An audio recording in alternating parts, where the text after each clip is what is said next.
Let's go to the anthropology class. Human civilization started as hunter-gatherers. We evolved from Neanderthals. Eventually, we learned how to do farming. Because when we started doing farming, we needed rain. So we created religion to pray for the rain. And that's why we have all these pagan rituals and religions around the world. And eventually, these religions evolved. And the most evolved kinds of religions are Christianity, Judaism, Islam, etc. They are a part of human evolution. In other words, the starting point for the anthropologist, the starting point is Jahiliyyah, the starting point is Kufr, and eventually they get to Deen. For the believer, when they look at human history, the starting point is what? Deen, and things deteriorate and get to Jahiliyyah. You understand? So for the anthropologist, the atheistic, materialistic anthropologist, he's saying human beings are heading towards guidance. This is their guidance. Now we're so evolved, we don't need religion anymore. People used to need religion because they thought religion will give them rain and religion will give them help. We have surgery for that now. We have new genetic research for that now. We have stem cell research for that now. We don't need religion anymore. And the Deen is saying people used to have Iman, and now over history they started deteriorating. So there's two things I want you to understand. There's the seen and the unseen. There's the material and the spiritual. Humanity developed materially, but started declining spiritually. Right? Humanity developed materially and started declining spiritually. And this is our view.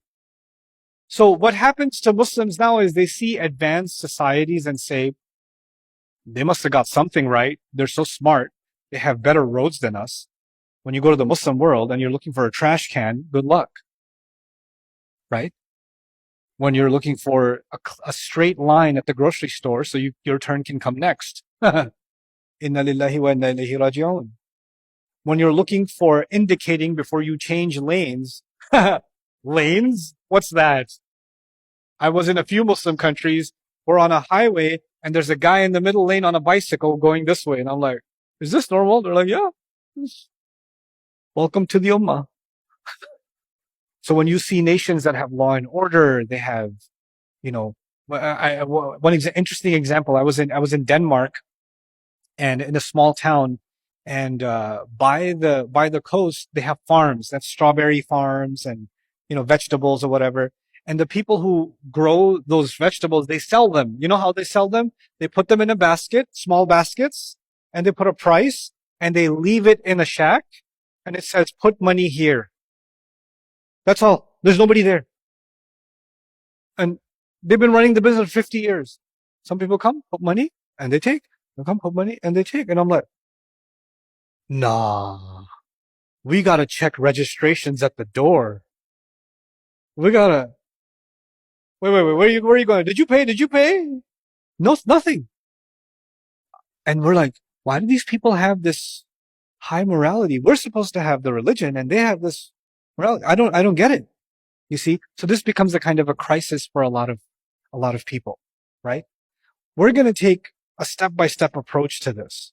I want you to understand first in today's introductory discussion that kind of shirk that used to exist, it existed for one reason and one reason only. It existed because people want something. People want something from the religion. It's not about what the gods want. It's about what the people want.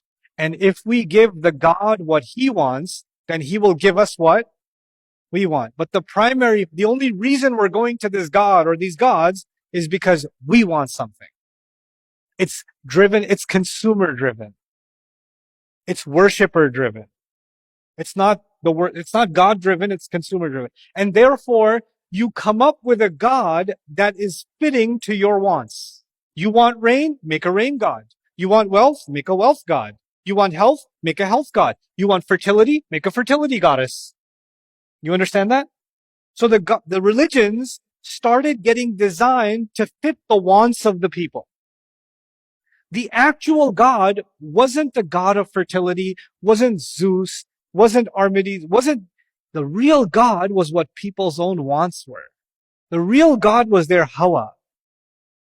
وَمَا يَنْطِقُ عَنِ الْهَوَى.